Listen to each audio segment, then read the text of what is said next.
सोचिए, रात की तन्हाई में सोचिए,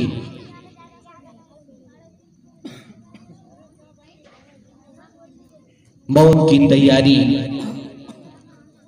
अल्लाह के सामने पेश होने की तैयारी। हमारी आंखों में गफलत है, गफलत छाई हुई है, हमें नजर नहीं आ रहा है। मेरे भाइयों, कब्रिस्तान जाइए और देखिए क्यों अपनी ताकत में अकड़ने वाले कहां सो रहे हैं, अपने हसीन चेहरों को देखकर इतराने वाले कहां सो रहे हैं। कोई इनसे पूछे तो सही। अगर कोई पूछता है कि कब्रिस्तान वालों तुम तो बड़े मजे में सो रहे हो, वो ज़बाने हाल से कहते हैं अरे भाई जिंदगी भर तो सोते रहे, उसी की सजा भुगत रहे हैं। काश हम जगे होते, अल्लाह के सामने गिड़गिड़ाया होता, अल्लाह से माफी मांगी होती गुनाहों की, तो आज हम कब्रों के अंदर सजाएं न पा रहे होते। जिंदगी भर सोते रहे, आज उसकी हम कब्रों में सजाएं पा रहे हैं। दुनिया से हर एक को जाना है, बड़े बड़े बादशाह भी चले गए, सोने और चांदी के महल में रहने वाले भी चले गए, हमें भी जाना है। ये दुनिया पीछे रह जाने वाली है, ये माल और दौलत पीछे रह जाने वाले हैं। एक सोने की बाली बहुत शौक से पहनते हैं ना, मरने के बाद जबरदस्ती निकाल लिया जाता है। अगर सोने की बाली न निकले तो जबरदस्ती खींचकर किसी तरह करके निकाल लिया जाता है। ये दुनिया बहुत मतलबी है मेरे दोस्त, बहुत मतलबी है। जब तक जिंदा रहो दुनिया गले लगाती है, जब तक जिंदा रहो ये दुनिया सलाम करती है, लेकिन जाने के बाद कोई पूछता नहीं कि मेरा बाप किस हाल में है, मेरा बेटा किस हाल में है, मेरी माँ किस हाल में है, मेरी बेटी किस हाल में है। कब्र के अंदर वहां जाके हर एक को अपना हिसाब किताब देना है। बाप कुछ काम का नहीं, माँ कोई काम की नहीं। यौम यफिर्रुल मर्उ मिन अखी, उस दिन इंसान अपने भाई से भागेगा, माँ बेटी से भागेगी, बेटी माँ से भागेगी, जिगरी दोस्त से भागेगा। एक एक नेकी के लिए तरस रहे होंगे। कितनी मोहब्बत करते हैं बेटी से, कितनी मोहब्बत करते हैं बेटे से। बाप कहेगा कि बेटा एक नेकी दे दे, बोले अब्बा मैं खुद परेशान। माँ कहेगी बेटी से कि बेटी एक नेकी दे दे, बेटी कहेगी कि माँ मैं खुद परेशान। तो मेरे भाइयों आइए और 5 वक्त की नमाजी बन जाएं, सच बोलने वाले बन जाएं, तौबा कर लें। अपने घरों के अंदर अगर फिल्म चलते हैं, गाने चलते हैं, खुदा के वास्ते आज से हम इन चीजों को बंद कर दें। जिस घर में गाने चलते हो, जिस घर में फिल्में देखी जाती हो, उस घर से बरकतें छीन ली जाती हैं। उस घर में बेहयाई और बेशर्मी को आम कर दिया जाता है। ये तो दुनिया के अंदर है। कल अल्लाह तबारक व तआला कान में शीशा नहीं, सीसा एक धात पिघला कर कान में डाल देंगे। उस दिन क्या होगा? मेरे नौजवानों, ये जवानी अल्लाह की इबादत के लिए है। मेरी माओ और मेरी बहनों, ये जिंदगी अल्लाह की इबादत के लिए है। इन औकात को जाये मत कीजिए। आइए अल्लाह के सामने हाथ फैलाइए और अल्लाह से रो रो कर गिड़गिड़ाइए और माफी मांगिए कि अल्लाह हमने तो बहुत गुनाह किया, अल्लाह हमें माफ फरमा दीजिए। हम आइंदा की जिंदगी इंशाअल्लाह आपके बताए हुए तरीके पर चलेंगे।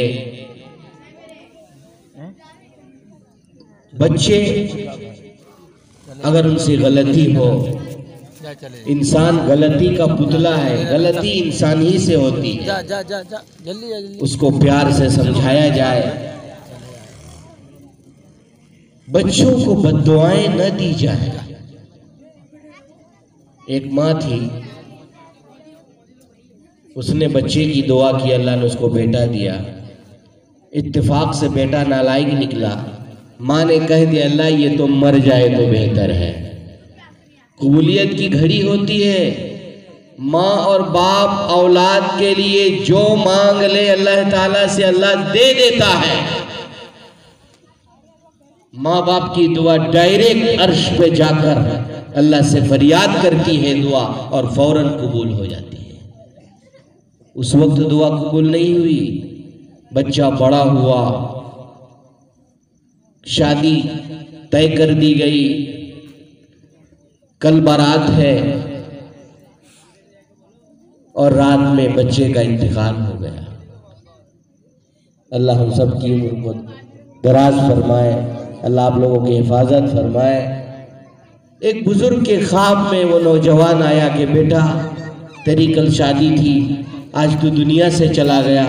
कहने लगा कि मेरी माँ ने मुझे बद्दुआ दी थी, वो आज कबूल हुई मेरी माँ की बद्दुआ।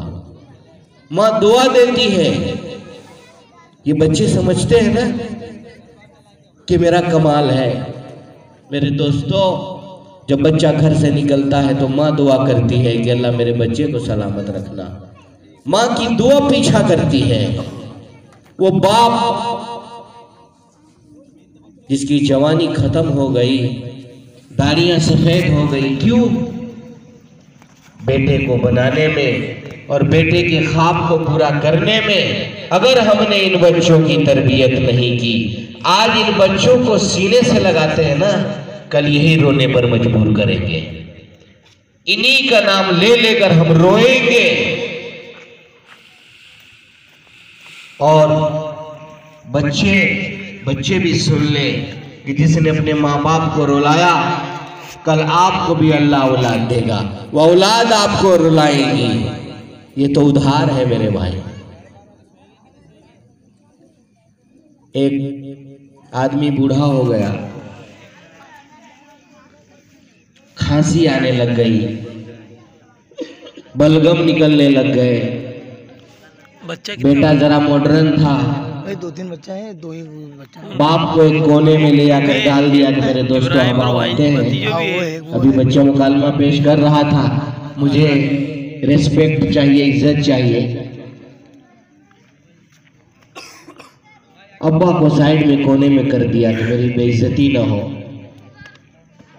जाड़े का जमाना आया, एक फटा पुराना कंबल बाप को ले जाकर उड़ा दिया। उसका बेटा ये सारा मजरा देख रहा था कि मेरे बाप ने मेरे दादा को एक पुराना फटा कंबल ले जाकर उड़ा दिया है। बेटा गया और उसने कंबल के 2 टुकड़े किए और आधा दादा को उड़ाया और आधा ले जाने लगा। उसके बाप ने देखा तो कहा बेटा क्या कर रहा है? कहा कि अब्बा जान ये मैं आपके लिए रख रहा हूँ, कल जब आप बूढ़े होंगे तो ये कंबल मैं आपको उड़ाऊंगा। मेरे भाइयों, सब तुम्हारा अपने वालिदैन की कदर करो, बाप का हुक्म मानो। जब बाप रात में सोता है तो उनकी आंखें फटी की फटी रहती हैं, आसमान की तरफ ऊपर करके ये खुदाया मेरे बच्चे किस तरह नेक साले बन जाए, इनके मुस्तकबिल का क्या होगा, ये कैसे कमाएंगे खाएंगे, ये कैसे नमाजी बन जाए। उनको नींद नहीं आती, वो करवटें बदलते हैं। माँ बेचैन रहती है कि किस तरह मेरी बेटी नेक साले बन जाए, नमाजी बन जाए, हया वाली बन जाए, पाकदामन बन जाए। उनके दिल रोते हैं, लेकिन इन्हें तो देनू ही है ना। क्या कहें ये बच्चे, इन्हें तो देनू है, लेकिन अभी समझते हैं कि हमारे वालिदैन दुश्मन है। जब कल यही बच्चे जवान होते हैं तो अफसोस करते हैं काश हमने अपने माँ बाप का हुक्म माना हुआ होता। तो तू बहाना कम तो दोनों हाथ से ताली बजती है। बच्चों का हुकूक ये है कि वालिदैन के हुक्म माने, जैसे वालिदैन कहे माँ बाप कहे हुक्म माने। और वालिदैन के हुकूक ये है, माँ बाप के हुकूक ये है कि बिक जाओ, सारी दौलत लुट जाने दो, लेकिन बच्चों को दीनी तालीम दिलाओ, उनको कुरान पढ़ाओ, उनको नमाज सिखाओ, नबी का नाम सिखाओ, नबी का तरीका सिखाओ, नबी की सुन्नत सिखाओ, साहबे कराम के वाक़या सुनाओ। उनको बताओ कि हमारा हीरो ये नहीं, हमारे हीरो वो हैं जिन्होंने दीन की खातिर, कुरान को फैलाने के खातिर, दावत को फैलाने के खातिर अपनी जानें कुर्बान कर दी।